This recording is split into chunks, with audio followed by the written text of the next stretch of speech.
Before we begin, make sure to like, subscribe to the channel and comment below the time you are watching this video so we can send our best wishes and peace to you and your family members. Don't forget to comment and give us suggestions to improve better stories to serve everyone. Thank you. Story 1. The snowstorm hit like an explosion. One moment, the forest outside was quiet and still, the next, it was a roaring, blinding wall of white. By the time the morning light seeped through the shutters, the world outside our rented lodge had vanished under a suffocating blanket of snow. God, it's like the storm's trying to bury us alive, Harper said, her breath fogging the frosted window. It's just snow, I muttered, pulling on my boots. Not the apocalypse. Harper turned sharply, her eyes wide. Does it feel like just snow to you? It's too quiet out there, Jake. Too still. Maybe the birds decided to take the day off, I said, forcing a grin. You're not funny. She crossed her arms, her voice dropping. Something's wrong. Ethan, who had been sitting on the couch sipping coffee, leaned forward with a groan. All right, both of you. Jake, if you're going to play hero and check the trails, just say so. Harper, stop watching the window like the snow's about to grow claws. Harper's head snapped toward Ethan. You don't feel it? That pressure in the air? Like something's waiting? Ethan rolled his eyes but didn't reply. He just stared into his coffee, swirling it nervously. Enough, I said, zipping my coat. I'm going. There might be hikers stranded out there. Jake, Harper said, stepping in front of me, her voice trembling. Don't. Please. I've got a bad feeling about this. I sighed. Harper, it's fine. I won't be gone long. You always say that, she shot back, her grip tightening on my sleeve. But you never know what's out there. And today? Today feels, she broke off, biting her lip. Ethan smirked. She's spooked because the storm's got some personality. Let him go. Worst case, he gets frostbite. That's not funny, Harper hissed. Something's out there. I can feel it. Harper, I'll be careful, I promised, gently prying her fingers from my sleeve. I'll call on the radio if I see anything weird. Her eyes searched mine, and for a second, I thought she might cry. Just come back, okay? I nodded and stepped outside. The cold hit me like a slap, the wind screaming through the trees with an almost human wail. The trail was gone, buried under fresh snow, but I pushed forward, using the lodge as a reference point. The deeper I went, the heavier the air felt, like the storm was alive and pressing down on me. The radio crackled. Jake? Harper's voice, sharp and shaky. Are you there? Yeah, I'm fine, I replied, my breath clouding in the freezing air. The storm's rough, but nothing I can't handle. You need to come back, she said, her words rushed. Ethan saw something. Out the window. What did he see? I asked, stopping in my tracks. The trees around me swayed unnaturally, as if the wind was alive. It's not clear, she replied. A shadow, maybe? It was tall. I forced a laugh. A tree? A deer? The radio hissed with static, then Ethan's voice cut in. Jake, she's not kidding. Whatever it wasn't normal. It moved too fast. I hesitated, scanning the swirling snow. All right. I'll head back soon. That's when I saw them, footprints. A single set, impossibly clear, cutting through the untouched snow and veering off into the woods. Jake? Harper's voice was frantic now. Are you there? Say something. I'm here, I said, barely above a whisper. I found tracks. What kind of tracks? Ethan asked. They're fresh, I said. Too fresh. Someone's out here. The radio fell silent for a moment. Then Harper's voice came back, sharper. Don't follow them. I just need to make sure. No, Jake, she snapped. You don't need to do anything. Turn around. Now. I ignored her and followed the tracks. They led me to a clearing where a cabin stood, a warped, decrepit thing that looked like it had been abandoned for decades. The tracks ended at the door, which hung open, creaking in the wind. Guys, I said into the radio, my voice shaking. There's a cabin out here. Have either of you ever seen? No. Harper cut in, her voice rising. There's no cabin near the lodge. Jake, get out of there. Now. Ethan spoke up. Seriously, man. This doesn't sound right. Just come back. But something pulled me forward. I'll be quick, I muttered, stepping inside. The cabin's interior was suffocating, heavy with the scent of damp wood and something metallic. Symbols spiraled across the walls, carved deep into the planks, glowing faintly in the dim light of my flashlight. Jake? Harper's voice crackled through the radio. What's happening? There are carvings, I said. Symbols. And chairs. Chairs? Ethan asked, his voice tightening. Yeah. Around a fire pit. It looks. The fire pit ignited. Flames roared to life without warning, casting wild shadows that danced across the walls. In those shadows, I saw them, figures, twisted and contorted, their forms flickering like smoke. What do you see? Harper asked, panic breaking through her voice. Shadows, I whispered, my throat dry. They're moving. Jake, get out. Harper screamed. Leave. Right now. Before I could move, the door slammed shut behind me. A low voice whispered, overlapping with others, echoing through the room. Jake. Who's there? I shouted, spinning around. You shouldn't have come, the voices hissed, rising into a deafening roar. The shadows surged toward me, their hollow eyes glowing. I stumbled back, tripping over something cold and hard. My hand closed around it, a knife, ancient and rusted. Take it, the voices whispered. If you want to leave. Jake. Answer me. Harper's voice was frantic, but I couldn't speak. The shadows closed in, and I swung the knife wildly. A blinding light erupted, and everything went silent. I woke in the snow, gasping for air. The cabin was gone. Jake. Harper's voice came through the radio. Where are you? I staggered to my feet, my head spinning. I'm coming back, I mumbled, clutching the knife in my hand. When I reached the lodge, Harper and Ethan rushed to meet me. What happened? Harper demanded. Where's the cabin? There was no cabin, I muttered. It's gone. Ethan's eyes narrowed. Then what's that? He pointed at my hand. The knife, cold and rusted, was still there. Story 2. The storm started softly, just a whisper of snowflakes brushing against our jackets. But by the time we reached the edge of the forest, it was a full-blown blizzard. Snow lashed at our faces, and the wind howled like it had a voice of its own. Jake, Ellie said, tugging on my sleeve. This is stupid. We need to turn back. Now. We're almost there, I lied, squinting at the map in my trembling hands.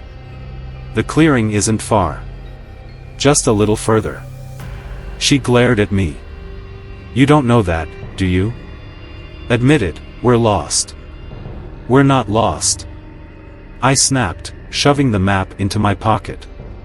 We'll set up camp, ride out the storm, and head back in the morning. It's safer than wandering around in this. Luke laughed, his breath fogging in the freezing air. Safe? Nothing about this is safe. But it's an adventure, right? Isn't that what you wanted? Adventure? Ellie barked. Dying in a snowstorm isn't my idea of an adventure, Luke. Would you both shut up? I said, my voice tight. We're wasting time arguing. Let's move. Ellie hesitated, her arms crossed tightly against her chest. I'm serious, Jake. I don't think we should be here. It feels wrong. Wrong? Luke rolled his eyes. It's snow. Not a haunted house. Grow up. Don't patronize me, she shot back. You don't feel it? That pressure? Like the air's too heavy? Luke smirked. Maybe it's your fear weighing you down. Enough, I said, stepping between them. Let's just keep going. We trudged forward in silence, the snow crunching beneath our boots. The storm swallowed the world around us, reducing everything to shades of white and gray. Every now and then, I thought I saw movement, shadows darting between the trees, but when I looked closer, there was nothing there. Then Luke stopped. Wait. Do you see that? See what? I asked, though I already knew. The lights. Faint and flickering, like fireflies, just beyond the tree line. Ellie grabbed my arm. Jake. Don't. It could be shelter, I said, though my stomach churned at the sight. A cabin, maybe. Or it could be nothing, Ellie said, her voice trembling. Or worse. Worse? Luke laughed. What, like a serial killer? Come on, Ellie. You've been watching too many true crime shows. It's not funny, Luke, she snapped. We don't know what's out there. That's exactly why we should check it out, he said, stepping toward the lights. What if someone needs help? Luke, stop. Ellie shouted, but he kept walking. She turned to me, her eyes wide. Jake, do something. Luke. I called. Wait up. He paused, looking back with a grin. What's the worst that could happen? Ellie glared at me as I started after him. If we die out here, I'm haunting you first. The lights led us to a clearing. In the center stood a cabin, its wooden walls warped with age, snow piling against the crooked roof. The lights weren't coming from inside. They hovered at the edge of the clearing, pulsating like living things. This isn't on the map, I murmured, my breath fogging the air. Of course it's not, Ellie said, her voice low. Because it shouldn't be here. Luke approached the cabin, peering through a frost-covered window. It looks empty. Think we should? No. Ellie cut him off, grabbing his arm. We don't go in. Luke pulled away. You're seriously overreacting. I'm serious, Luke, she said, her voice rising. That place isn't right. Can't you feel it? Luke turned to me. Jake, back me up. We need shelter. I hesitated, glancing at Ellie. She was pale, her eyes darting nervously to the cabin and back to the hovering lights. Let's just take a quick look, I said finally. If it's safe, we'll stay. If not, we'll leave. Okay?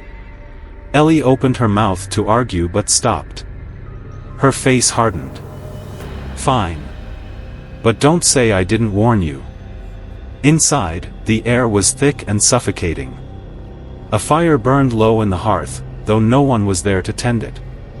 A table and chairs sat in the center of the room, their surfaces coated in dust. The walls were covered in strange carvings, symbols spiraling outward, their edges glowing faintly. Who lit that fire? Ellie asked, her voice barely above a whisper. Maybe someone left recently? Luke offered, though he didn't sound convinced. Or they're still here, Ellie said darkly. I walked closer to the fireplace, my eyes drawn to a painting above the mantel. It showed the clearing outside, the cabin, the trees, and 3 figures standing at the edge. My blood ran cold. "Guys, come look at this." Luke and Ellie joined me, their faces paling as they took in the painting. "That's us," Ellie said, her voice shaking. "Why are we in that painting?" "It's a coincidence," Luke said, though his voice wavered. "It's just a trick. An old painting that looks like." "Don't." Ellie's voice was sharp. "Don't pretend this is normal." A loud thud made us all jump. The door slammed shut, and the room plunged into darkness. The low hum we'd heard earlier returned, growing louder, vibrating through the floor. "Jake," Ellie whispered, grabbing my arm. "We need to get out of here." I don't think we can," I said, my voice cracking. The hum rose to a deafening pitch, and the carvings on the walls began to glow brighter. Shadows stretched and twisted, taking on shapes, human shapes. Their hollow eyes stared at us, unblinking. Luke backed toward the door. "This is crazy. I'm out." He grabbed the handle, but it wouldn't budge. The shadows moved closer, their forms flickering like smoke. "Do something!" Ellie screamed at me. I didn't know what to do. My mind raced, searching for an answer. Then my eyes landed on a knife lying on the table, a blade old and rusted, but sharp. The shadows stopped, as if waiting. "Take it," a voice whispered, soft and cold. "Who said that?" Ellie cried, spinning around. "Who's here?" The voice came again, overlapping whispers that filled the room. "Take it, if you want to leave." My hand trembled as I reached for the knife. The moment I touched it, the shadows surged forward. Ellie screamed, and Luke shouted my name. Then everything went black. When I woke, I was lying in the snow. The cabin, the clearing, Ellie, and Luke, all gone. Just the storm and a single set of footprints leading into the forest. I followed them. I still don't know where they lead. Story 3. The wind howled like a living thing, battering the car as we inched down the icy road. Snow whipped in chaotic spirals, reducing visibility to nearly zero. "I told you we should have stayed at the lodge," Sarah muttered, her arms crossed tightly over her chest. "Now we're stuck in the middle of nowhere." "Relax," I said, gripping the steering wheel until my knuckles turned white. "The map says there's a service station a few miles ahead. If we don't skid off the road first," she shot back. In the back seat, Ben groaned. "Can you two stop bickering? This storm's bad enough without listening to you both argue." "Why'd you even come, Ben?" Sarah asked, turning to glare at him. "You've been complaining since we left." "I came because you begged me to," he snapped. "You said you'd feel safer with me here." "Yeah, well, I was wrong," she muttered, sinking into her seat. I sighed, the tension in the car as thick as the snowstorm outside. The heater was barely keeping up, and the windshield wipers fought a losing battle against the relentless snow. Every now and then, the road disappeared completely, swallowed by the storm. Then we saw it. At first, it was just a shadow, vague, indistinct, standing on the side of the road. I squinted, slowing the car. As we got closer, the figure became clearer, a man, dressed in a tattered coat, his face hidden beneath a wide-brimmed hat. "What the hell?" Ben leaned forward, his breath fogging the window. "Who stands out here in weather like this?" "Maybe he's stranded," Sarah said, her voice uneasy. "We should stop." "Are you serious?" I glanced at her. "He could be anyone. We don't know what his deal is. We can't just leave him," she argued. "What if he's in trouble? Or what if we end up in trouble?" Ben said, his tone sharp. The man raised his arm, a slow, deliberate motion, as if signaling us to stop. Against my better judgment, I pulled over. I rolled down the window just enough to shout over the wind. "Hey! You okay?" The man didn't respond. Instead, he pointed down the road. His hand, pale and skeletal, was wrapped in something that looked like cloth, though it fluttered unnaturally in the wind. "Jake," Sarah said, her voice trembling. "Let's just go." I hesitated. The man stood motionless, his face still obscured by the shadow of his hat. Something about him felt off. "Look," Ben said, leaning closer to the window. "If he's pointing, maybe he knows something. Like where we can get out of this storm. Or maybe he's pointing us straight into a trap," I muttered. The man's head tilted slightly, as if he could hear every word. My stomach tightened, but before I could decide, Sarah reached over and honked the horn. "Hey! What do you want?" she shouted. The man's arm dropped, and he stepped backward into the storm, disappearing into the swirling snow. "Great," Ben said, leaning back. "Now we've pissed off the creepy hitchhiker. Can we go?" I nodded, rolling up the window and easing back onto the road. But the unease didn't leave me. The man's gesture lingered in my mind, and I couldn't shake the feeling that we were heading exactly where he wanted us to. Half a mile later, the car sputtered, then stalled. "You've got to be kidding me," I muttered, slamming the wheel. "Out of gas?" Ben asked. "No," I said, trying to restart the engine. "It just stopped." "We're stranded," Sarah whispered. "In the middle of a blizzard." "Great," Ben said, throwing up his hands. "What now?" I grabbed the flashlight from the glove compartment and stepped out into the storm. The wind hit me like a freight train, nearly knocking me off my feet. I shone the light around, hoping for some sign of where we were. That's when I saw it, a faint glow in the distance. "There's something out there," I said, climbing back into the car. "A light. A house?"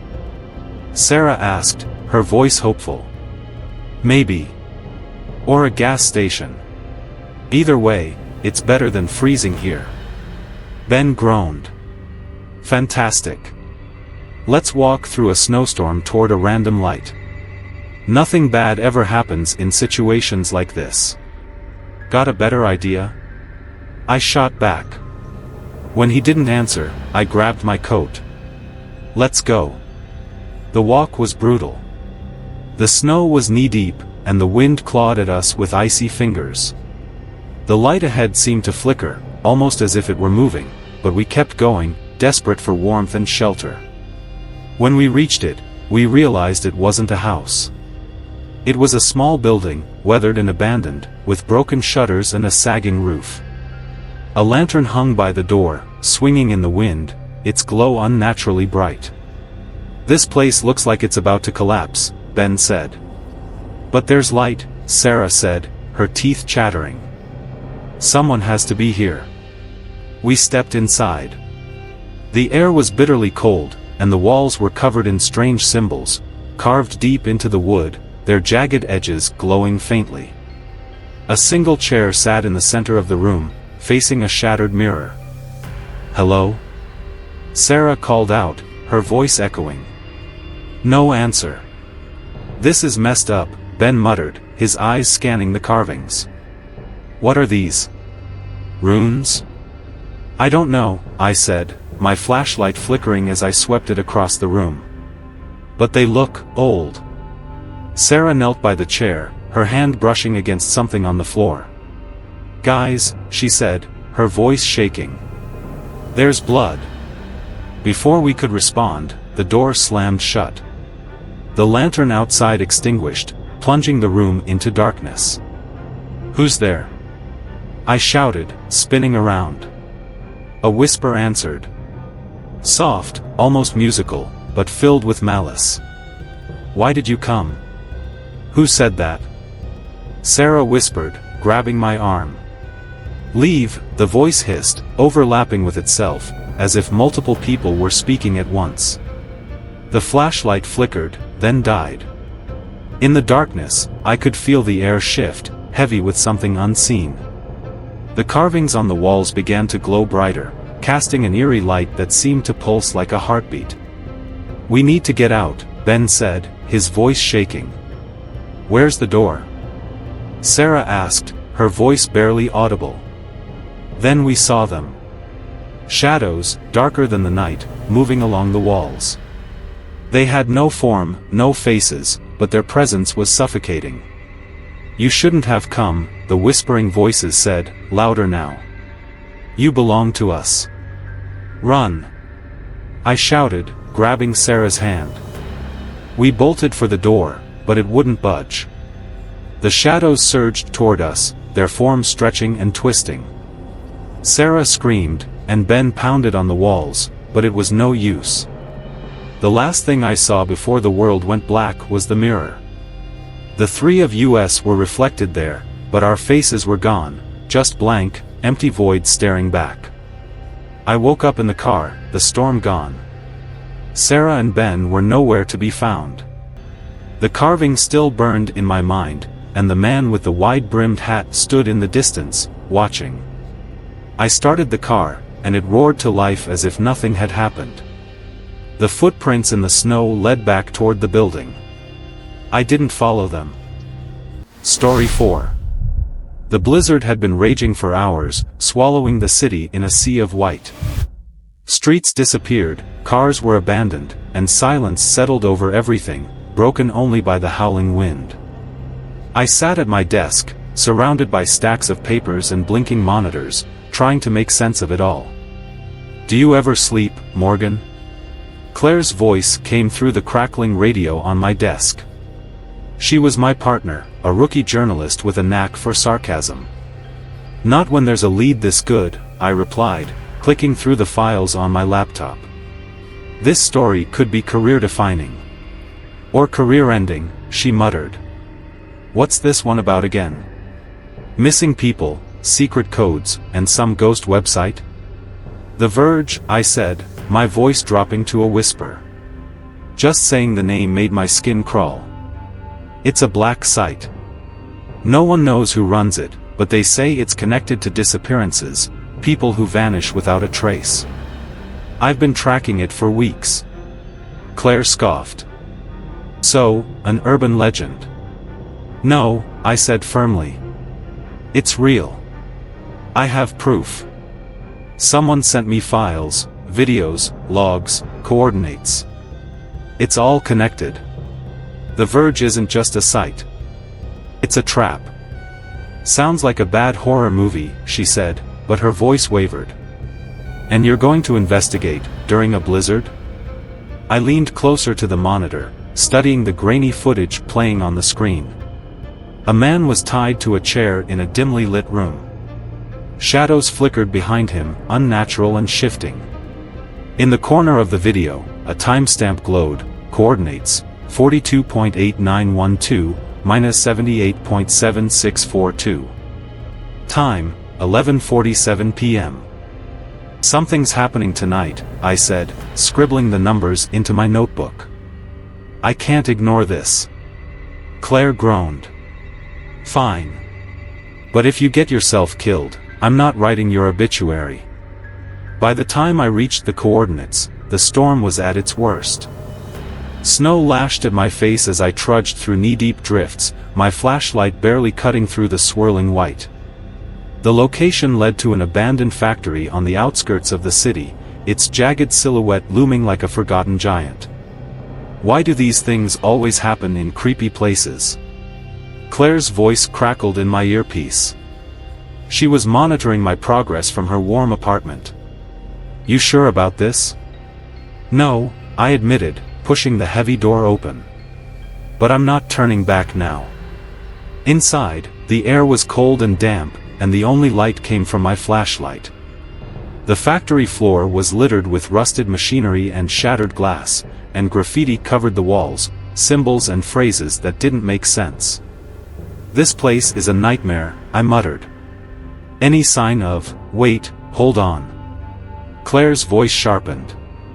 "I'm picking up interference. There's something. I think someone's transmitting nearby." "Transmitting?" I stopped, shining my flashlight around the room. What do you mean? Static, but rhythmic. Like a coded signal. It's coming from inside. My stomach tightened. Can you trace it? I'll try. Just, be careful. As I moved deeper into the factory, the air grew heavier, oppressive. My footsteps echoed unnaturally, and every shadow seemed to shift as I passed. Then I saw it, a faint light flickering at the end of a long hallway. I see something, I whispered. Don't go alone, Claire hissed. Wait for backup. Call someone. Too late, I said, stepping closer. The light led to a room, and in the center was a chair. Empty, but the floor around it was stained dark. Monitors lined the walls, their screens flickering with static. And in the middle of the room, a laptop sat open, its screen glowing with a single message, "Welcome. You're late." Morgan? Claire's voice was panicked. That signal, it's moving. Someone's here. Before I could respond, the laptop screen changed. A live feed appeared, showing the factory floor. And in the center of the frame, I saw myself. Claire, I whispered. They're watching me. The door slammed shut behind me, and the monitors began to flicker wildly. Whispers filled the room, soft, overlapping voices that made my head spin. Get out of there! Claire shouted, but her voice was distant, drowned out by the whispers. Then, the feed on the laptop changed again. It showed a man, his face pale and eyes wide with terror, tied to the same chair in the middle of the room. He was shaking his head, mouthing something I couldn't hear. Help me, he finally choked out. They're here. The screen cut to black. A low hum filled the room, growing louder and louder until it was deafening. The monitors shattered one by one, and the whispers turned into screams. I bolted for the door, but it wouldn't budge. The walls seemed to close in, the graffiti glowing faintly in the darkness. Morgan. Claire's voice broke through. The signal, it's not just interference. It's a lure. You need to run. I can't. I shouted, pounding on the door. Then, as suddenly as it started, the noise stopped. The room fell silent, and the door creaked open. I stumbled out into the hallway, my flashlight flickering. The factory was different now, wrong.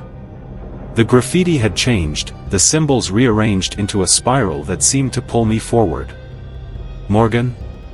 Claire's voice was faint, barely audible. You're off the map. I can't track you.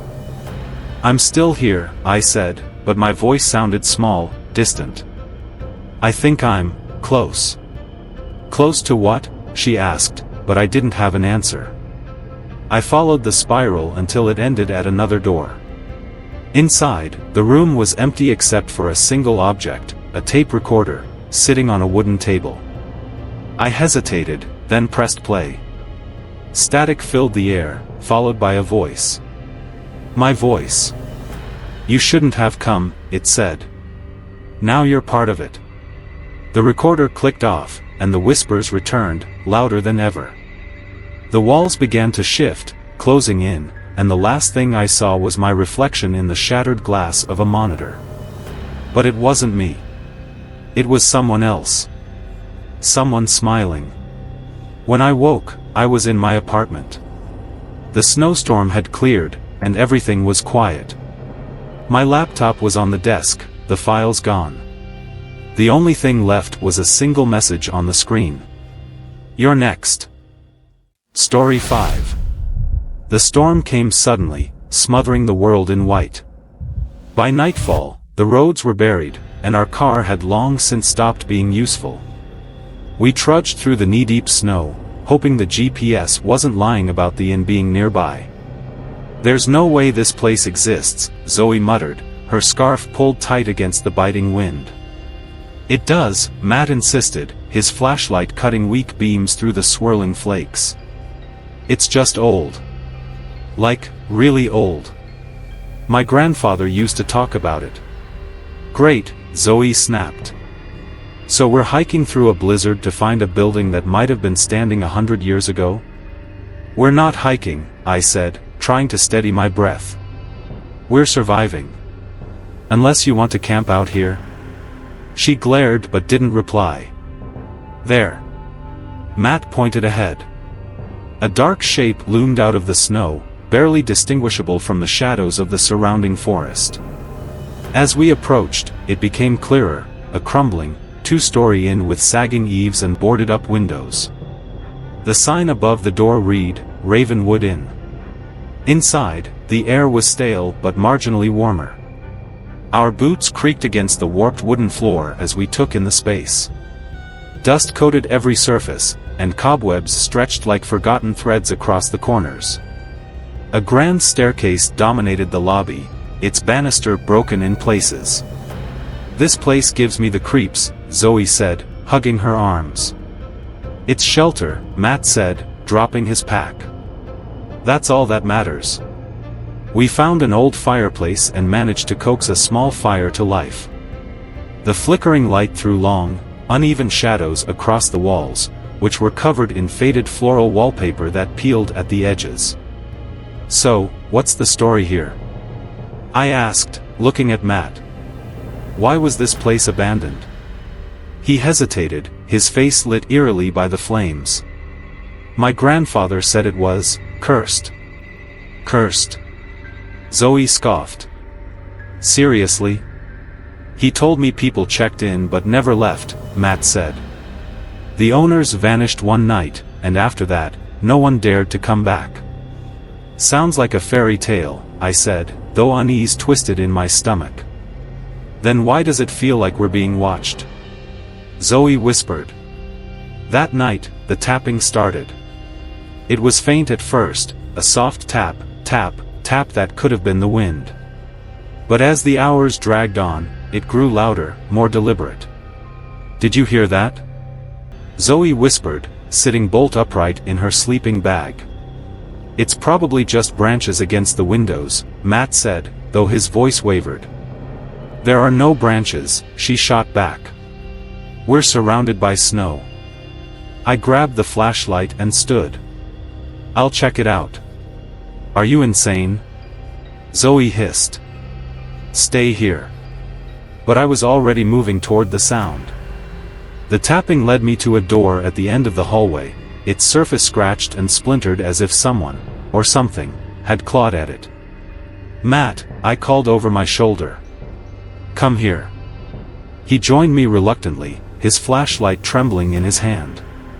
This door wasn't here before.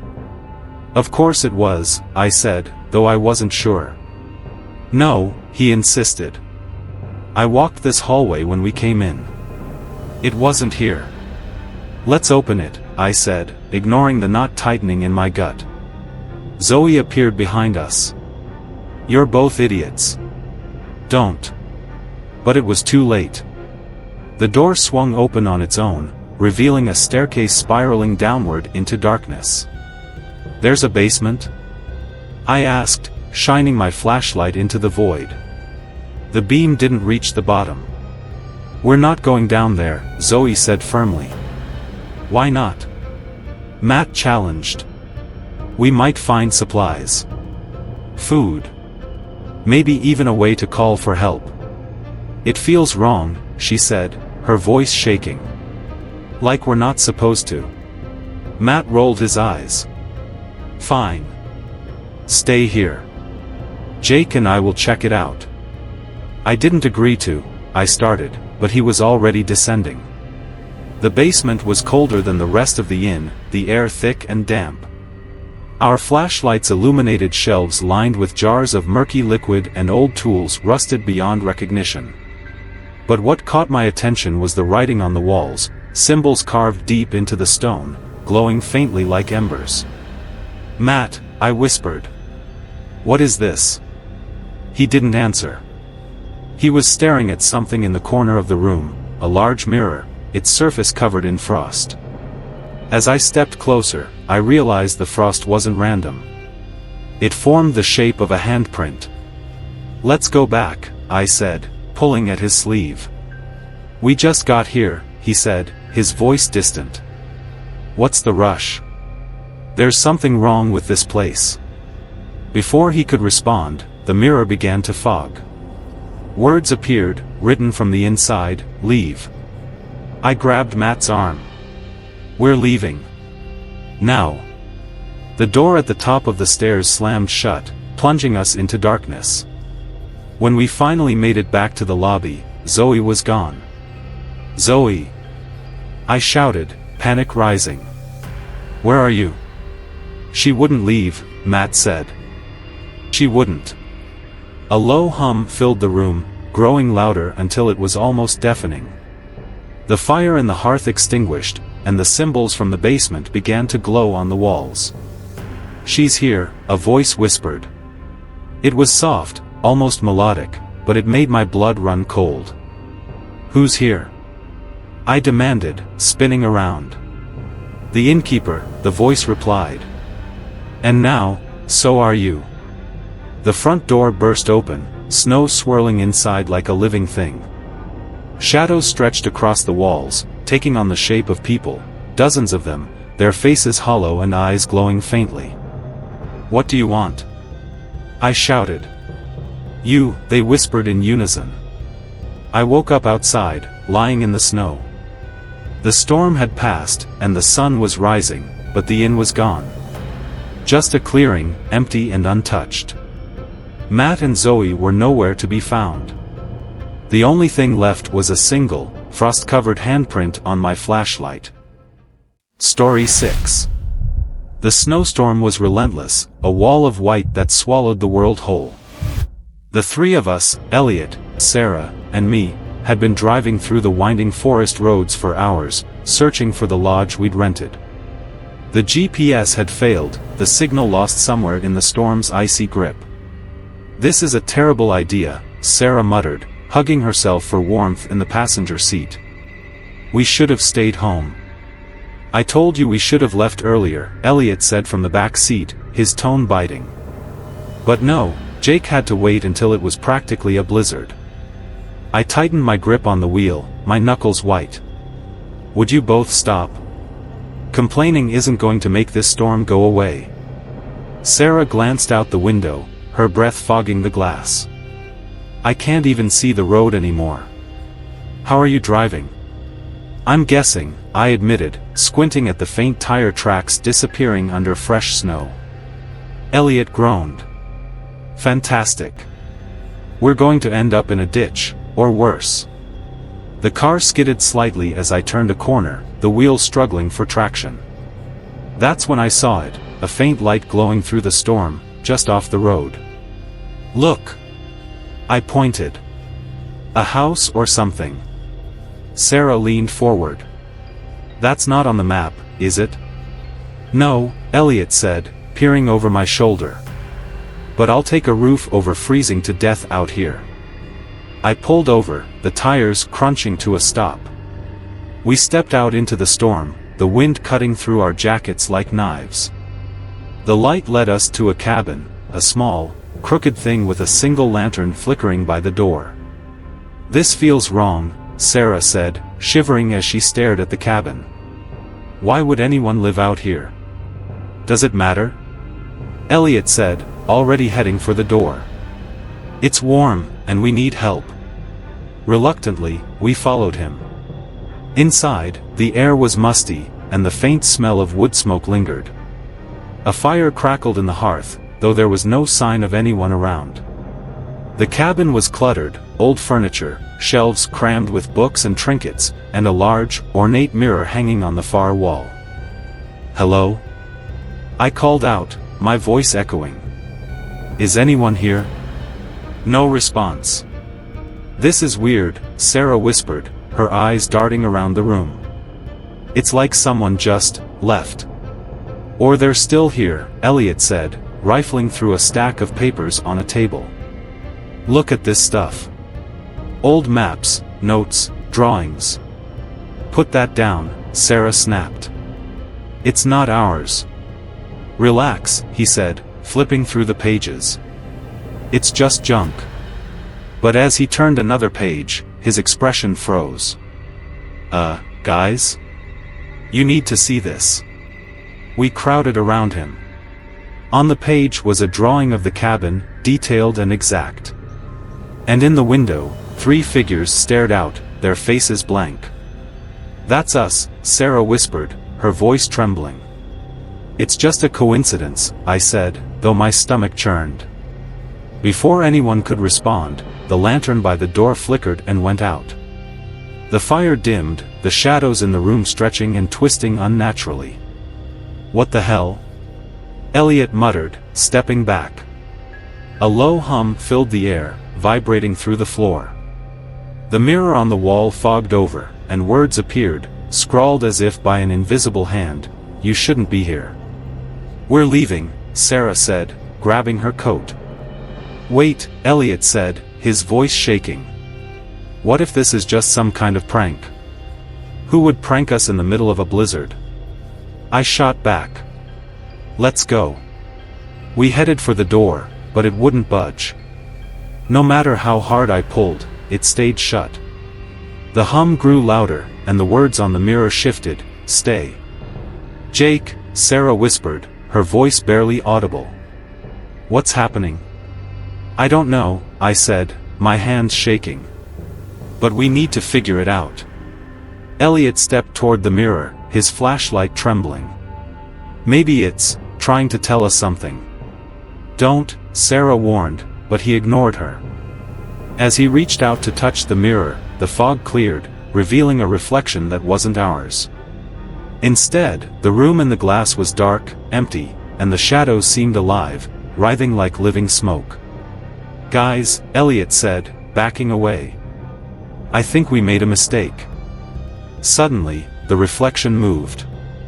A figure appeared, tall, its face obscured by shadow. It raised a hand, pointing directly at us. The hum became a roar, and the fire in the hearth roared to life, flames licking at the ceiling. The shadows surged toward us, pulling and clawing at the edges of the room. "Run!" I shouted, grabbing Sarah's hand. We scrambled into the next room, slamming the door behind us. The shadows beat against it, the wood groaning under the pressure. The room was bare except for a trapdoor in the floor. "What now?" Sarah asked, her voice shaking. "Down there," I said, prying it open. "It's our only choice." Elliot hesitated. "We don't know what's down there. Do you want to stay up here?" I snapped. He didn't argue. We climbed down into the darkness, the air growing colder with each step. The hum was fainter here, but the unease was worse. At the bottom, we found a small chamber. In the center was a circle of symbols carved into the stone floor, glowing faintly. A single object lay in the middle, a key. "What is this place?" Sarah whispered. Elliot stepped toward the key, his flashlight illuminating the carvings. "It's some kind of ritual. Or I don't know." "Don't touch it," I warned. But he didn't listen. The moment his hand closed around the key, the symbols flared to life. The walls trembled, and the shadows poured down the stairs, filling the room. The figure from the mirror appeared, its form shifting and towering over us. It spoke in a voice that seemed to come from everywhere and nowhere at once. "You were warned." The next thing I knew, I was lying in the snow outside the cabin. The storm had passed, and the cabin was gone. Sarah and Elliot were nowhere to be seen. The only thing left was the key, cold and heavy in my hand, and the words echoing in my mind, "You shouldn't have been there." Story 7. The snowstorm hit faster than the forecast predicted, blanketing the mountain in an impenetrable white wall. Our cabin, perched precariously on the edge of a frozen ridge, was supposed to be a haven, a weekend escape from the noise of city life. But as the wind howled and the temperature dropped, it felt more like a trap. "This storm wasn't supposed to be this bad," Emily said, pacing the small living room. Her scarf hung loose around her neck, and her breath fogged in the frigid air. "Did you even check the weather, Lucas?" Of course I did, Lucas muttered, fiddling with the wood stove. Sparks jumped as he tossed another log onto the fire. They said light snow. Not this. I sat near the window, watching the blizzard rage outside. The glass trembled under the force of the wind, and every so often, I thought I saw shadows moving in the storm. You think we'll lose power?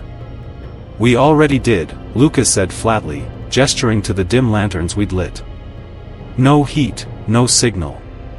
We're on our own. Perfect, Emily muttered, sinking onto the couch. Stranded in the middle of nowhere during the worst storm in years. What could possibly go wrong? It started around midnight, a faint, rhythmic hum that seemed to come from everywhere and nowhere. I was half asleep when I heard it, a low, droning vibration that made the floorboards tremble. Do you hear that? Emily whispered, sitting up in her sleeping bag. Lucas groaned. It's just the wind. It's not the wind, I said, pulling on my jacket.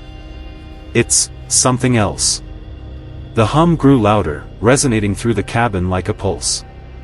Lucas cursed under his breath, grabbing a flashlight. Fine. Let's check it out. We followed the sound to the kitchen, where the old radio on the counter flickered to life. Static hissed from its speakers, broken by bursts of faint, distorted voices. Who turned that on? Emily asked, her voice tight. No one, I said, my stomach twisting. The radio hadn't worked when we'd arrived. It wasn't even plugged in. Lucas stepped closer, his flashlight beam catching the worn dials. It's broadcasting something. He adjusted the knob, and the static cleared slightly. A voice came through, faint but deliberate. Do you see them? They see you. Emily backed away, her hands trembling. Turn it off. I'm trying, Lucas said, but the knob wouldn't budge. The voice continued, repeating the same message over and over. Do you see them? They see you. Suddenly, the radio went silent. The hum stopped, and for a moment, the only sound was the storm outside. Then came the knock. It was soft at first, a gentle rapping against the cabin door. We froze, exchanging uneasy glances. Who the hell could be out in this storm? Lucas whispered. Maybe it's someone who needs help, Emily said, though she didn't sound convinced. I grabbed the lantern and moved toward the door. Stay back. As I reached for the handle, the knocking grew louder, more insistent. I yanked the door open, and the storm rushed in, snow swirling around us. But there was no one there. Great, Lucas muttered. A phantom blizzard knock. Just what we needed. Wait, Emily said, pointing. Look. Footprints. Fresh ones, leading from the forest to the cabin and then, nowhere. They stopped abruptly, as if whoever, or whatever, had made them had vanished into thin air. This isn't normal, Emily said, her voice shaking. Let's just lock the door and stay inside, Lucas said, slamming it shut. We'll figure this out in the morning. The hum returned an hour later, louder this time. The lanterns flickered, their light casting long, shifting shadows on the walls. The radio crackled back to life, the static more frantic now. What do you want? I shouted, my voice breaking. The radio answered, the voice clear and cold, look outside. Emily grabbed my arm. Don't. But something pulled me to the window. I wiped the frost from the glass, peering into the blizzard. At first, I saw nothing but snow and trees. Then, in the distance, I saw them, figures. Dozens of them, standing in the storm, their shapes barely visible through the swirling white. They're watching us, I whispered. Lucas joined me at the window, his face pale. What the hell are they? The radio crackled again, and the voice spoke, they are here for you. The knocking returned, louder and more frantic. This time, it came from every door and window, a cacophony of sound that made the cabin tremble. "We have to leave," Emily said, grabbing her coat. "We can't stay here. In this storm?" Lucas snapped. "Are you insane? Do you want to wait for whatever's out there to come inside?" She shot back. Before we could argue further, the radio spoke again, "Run." The front door burst open, and the storm surged into the cabin. The figures were closer now, their shapes twisting and flickering like shadows cast by a fire. Their hollow eyes glowed faintly, fixed on us. "Go!" I shouted, grabbing the lantern. We bolted into the storm, the snow blinding and relentless. The figures followed, their movements unnatural, jerky, as if they didn't belong to this world.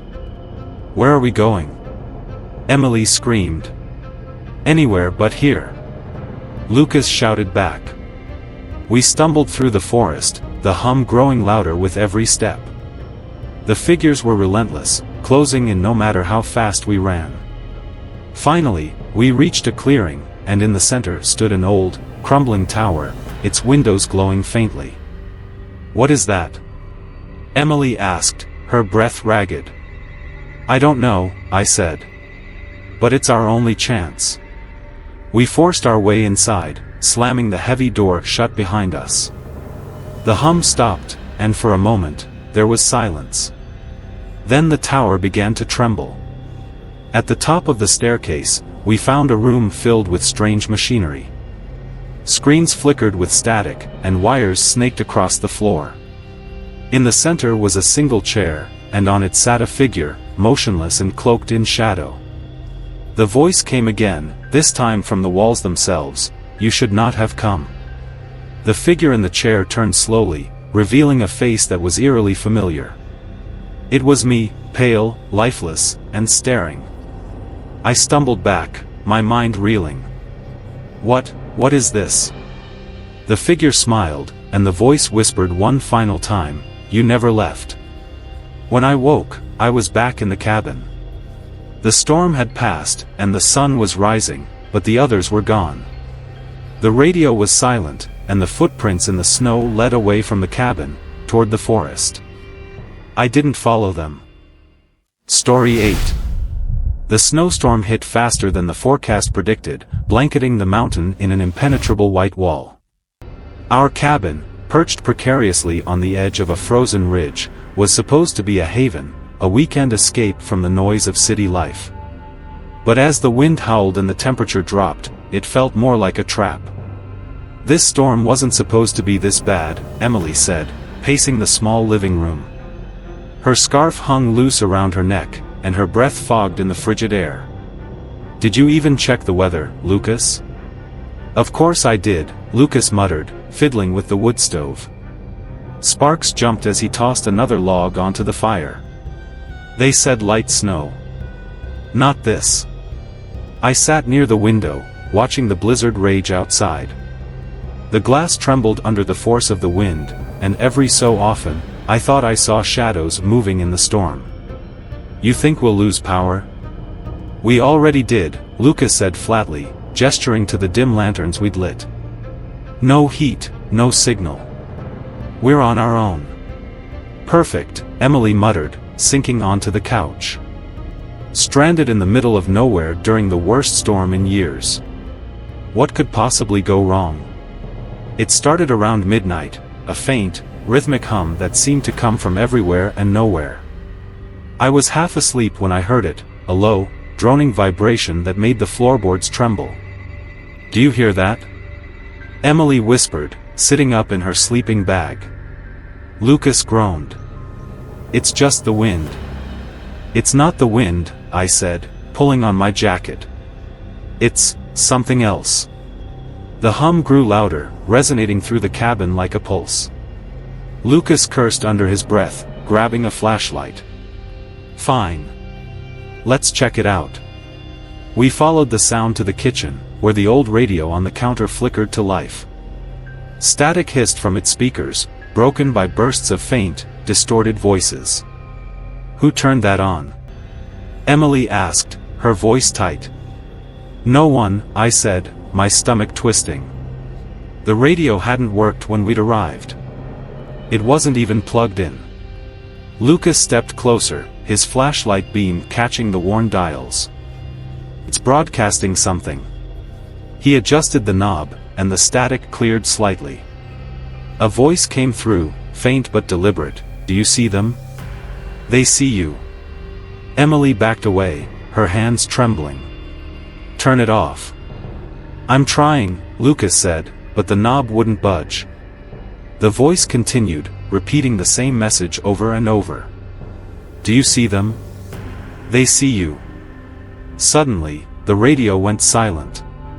The hum stopped, and for a moment, the only sound was the storm outside. Then came the knock. It was soft at first, a gentle rapping against the cabin door. We froze, exchanging uneasy glances. Who the hell could be out in this storm? Lucas whispered. Maybe it's someone who needs help, Emily said, though she didn't sound convinced. I grabbed the lantern and moved toward the door. Stay back. As I reached for the handle, the knocking grew louder, more insistent. I yanked the door open, and the storm rushed in, snow swirling around us. But there was no one there. Great, Lucas muttered. A phantom blizzard knock. Just what we needed. Wait, Emily said, pointing. Look. Footprints. Fresh ones, leading from the forest to the cabin and then, nowhere. They stopped abruptly, as if whoever, or whatever, had made them had vanished into thin air. This isn't normal, Emily said, her voice shaking. Let's just lock the door and stay inside, Lucas said, slamming it shut. We'll figure this out in the morning. The hum returned an hour later, louder this time. The lanterns flickered, their light casting long, shifting shadows on the walls. The radio crackled back to life, the static more frantic now. What do you want? I shouted, my voice breaking. The radio answered, the voice clear and cold, look outside. Emily grabbed my arm. Don't. But something pulled me to the window. I wiped the frost from the glass, peering into the blizzard. At first, I saw nothing but snow and trees. Then, in the distance, I saw them, figures. Dozens of them, standing in the storm, their shapes barely visible through the swirling white. They're watching us, I whispered. Lucas joined me at the window, his face pale. What the hell are they? The radio crackled again, and the voice spoke, they are here for you. The knocking returned, louder and more frantic. This time, it came from every door and window, cacophony of sound that made the cabin tremble. We have to leave, Emily said, grabbing her coat. We can't stay here. In this storm? Lucas snapped. Are you insane? Do you want to wait for whatever's out there to come inside? She shot back. Before we could argue further, the radio spoke again, run. The front door burst open, and the storm surged into the cabin. The figures were closer now, their shapes twisting and flickering like shadows cast by a fire. Their hollow eyes glowed faintly, fixed on us. Go! I shouted, grabbing the lantern. We bolted into the storm, the snow blinding and relentless. The figures followed, their movements unnatural, jerky, as if they didn't belong to this world. Where are we going? Emily screamed. Anywhere but here. Lucas shouted back. We stumbled through the forest, the hum growing louder with every step. The figures were relentless, closing in no matter how fast we ran. Finally, we reached a clearing, and in the center stood an old, crumbling tower, its windows glowing faintly. What is that?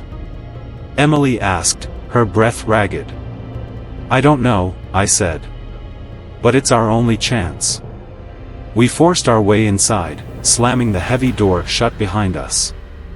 The hum stopped, and for a moment, there was silence. Then the tower began to tremble. At the top of the staircase, we found a room filled with strange machinery. Screens flickered with static, and wires snaked across the floor. In the center was a single chair, and on it sat a figure, motionless and cloaked in shadow. The voice came again, this time from the walls themselves, "You should not have come." The figure in the chair turned slowly, revealing a face that was eerily familiar. It was me, pale, lifeless, and staring. I stumbled back, my mind reeling. What is this?" The figure smiled, and the voice whispered one final time, "You never left." When I woke, I was back in the cabin. The storm had passed, and the sun was rising, but the others were gone. The radio was silent, and the footprints in the snow led away from the cabin, toward the forest. I didn't follow them. Story 9. The snowstorm wasn't supposed to be this bad. The weather report called for light flurries, but by nightfall, the highway was buried under a thick layer of white, the world outside reduced to a swirling void. "This is insane," Claire muttered, gripping the dashboard as the car skidded slightly on the icy road. "You're sure this is the right way, Mark?" I tightened my hands on the wheel, squinting through the windshield. "It's the only way. The detour signs led us here." "Well, the detour sucks," Claire snapped, pulling her coat tighter. "We should have stayed at that diner. And spent the night with those creeps?"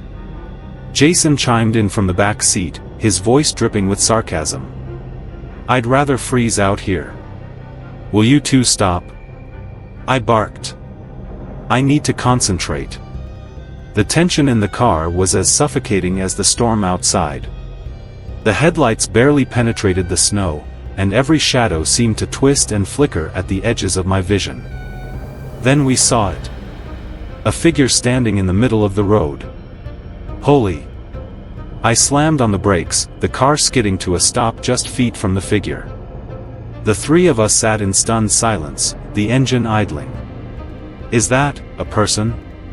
Claire whispered. Jason leaned forward, squinting. "Who the hell stands in the middle of the highway during a blizzard?"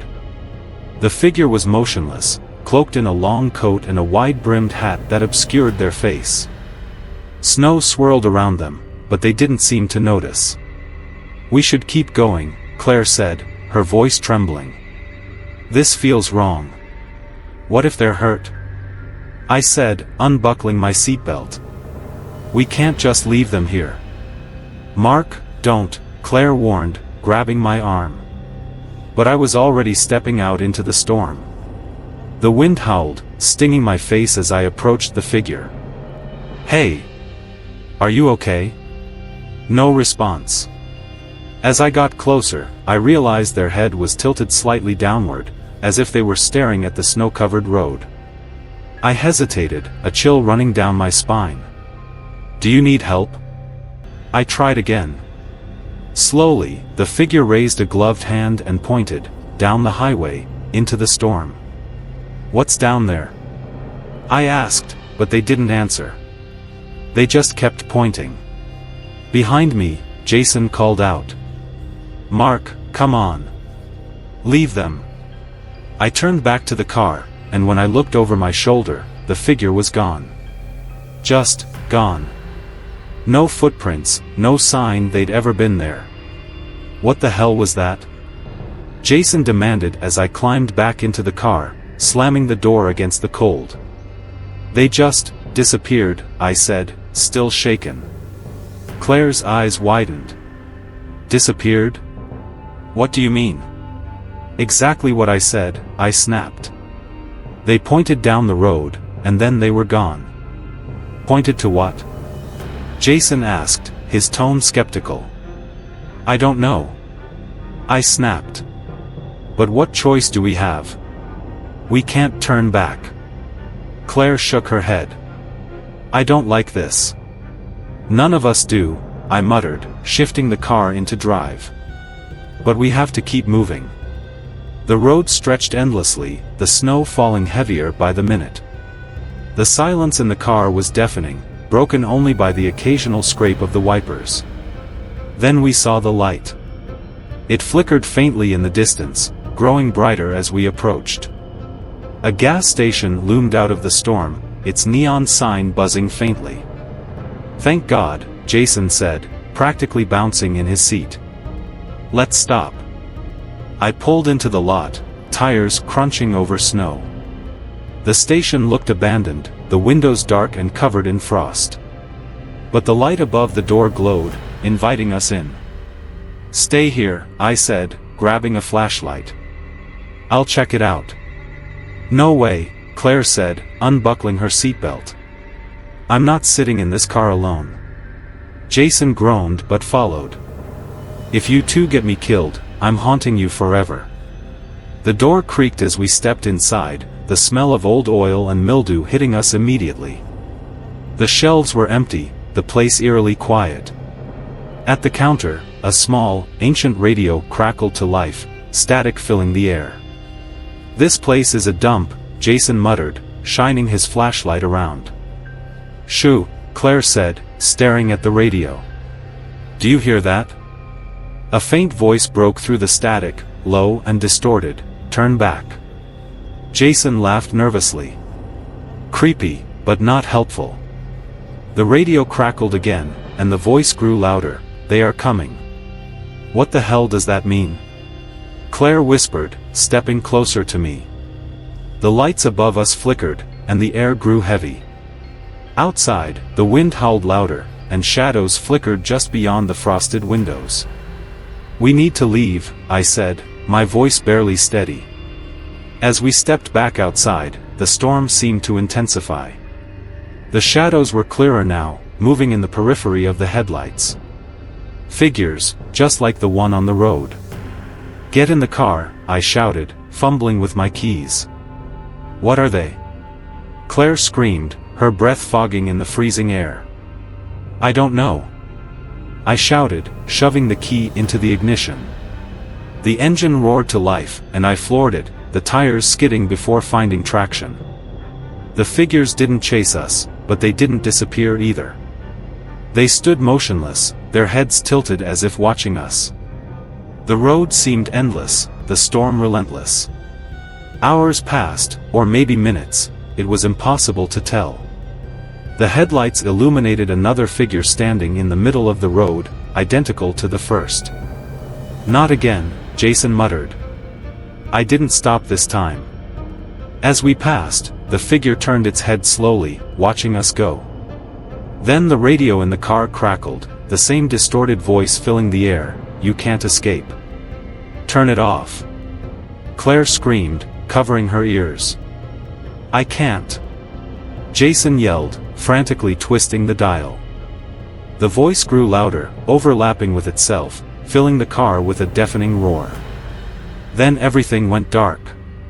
When I woke, I was sitting in the driver's seat, the car parked on the side of the road. The storm had stopped, and the sky was a pale, eerie gray. Claire and Jason were gone. The gas station was gone. The highway stretched out before me, empty and endless. In the distance, a single figure stood on the road, pointing silently ahead. I turned the key, the engine sputtering to life. I didn't look back. Story 10. The blizzard roared like a living beast, blanketing everything in thick layers of snow. The headlights barely cut through the storm as we crawled down the desolate road, the forest looming on either side. This wasn't where we were supposed to be. The GPS had malfunctioned hours ago, leading us into a maze of unmarked roads deep in the wilderness. "I told you we should have stayed at the lodge," Megan said, her voice tight with frustration. She hugged her coat tighter, her breath fogging the air. How was I supposed to know the GPS would die? Ryan shot back from the back seat, his tone defensive. "It's not like I planned this." "Guys, stop," I said, gripping the wheel. "We need to focus. If we keep heading south, we'll hit a main road eventually. If we don't freeze first," Megan muttered, staring out the window. The silence in the car was oppressive, broken only by the occasional scrape of the windshield wipers. The storm was getting worse, the snow piling up so fast it felt like we were driving through a tunnel. Then we saw it, a sign partially buried in the snow, its letters barely visible in the dim light. "The Hollow Trail, 3 miles. What the hell is that? Ryan asked, leaning forward. It's a trailhead, Megan said, squinting at the sign. Probably for hikers. Or hunters, I added. Either way, it's not for us. But it might mean there's a cabin or something nearby, Ryan said. People don't hike out here without somewhere to stay. Megan hesitated. Do we really want to gamble on that? It could be abandoned. Do you have a better idea?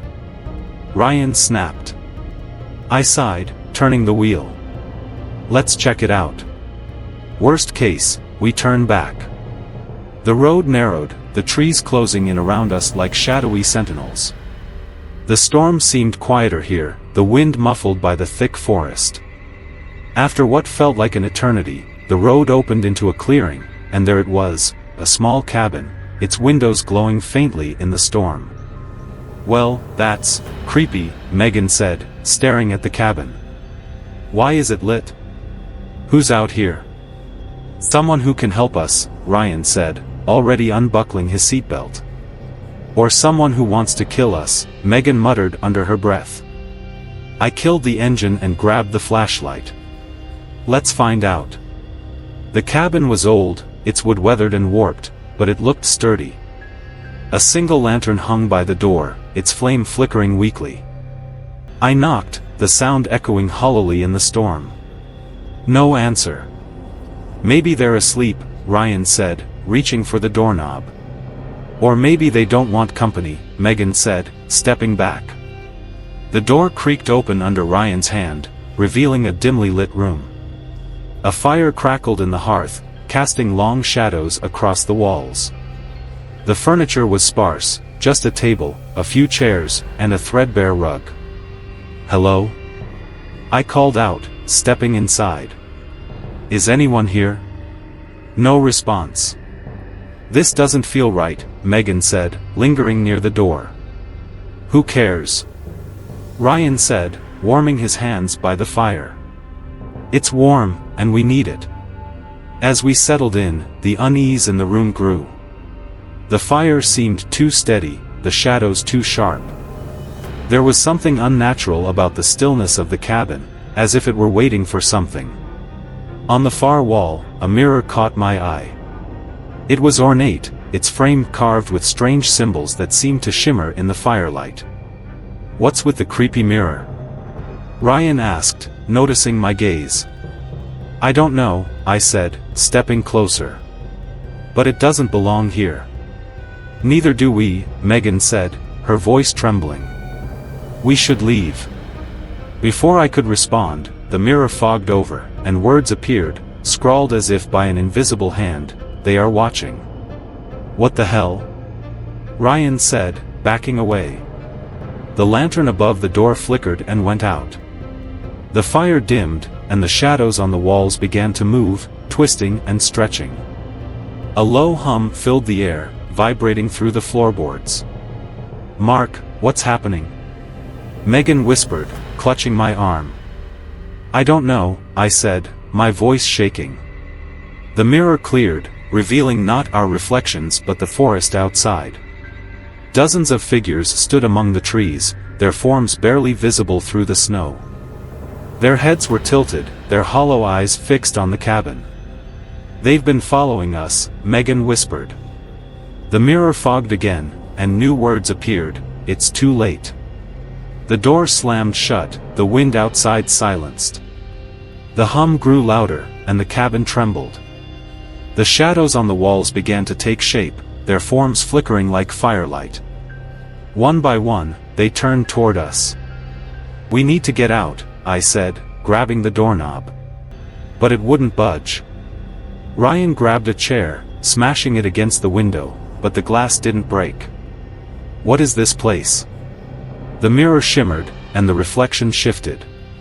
Now it showed the three of us, standing in the cabin, but we weren't alone. A figure stood behind us, tall and cloaked in shadow. Mark, Megan whispered, her eyes wide with terror. Look. I turned slowly. The figure was there, standing in the corner, its face obscured by a hood. It raised a hand, pointing at the mirror. The symbols on the frame flared to life, casting the room in an eerie red glow. The hum became a roar, and the fire in the hearth went out, plunging us into darkness. When I woke, I was back in the car, the storm gone. The cabin and the clearing were nowhere to be seen. Megan and Ryan were gone too. The only sign they had ever been there was the mirror, now lying in the snow beside the road, its surface cracked but still faintly glowing. As I stared into it, the shadows inside moved. And they smiled.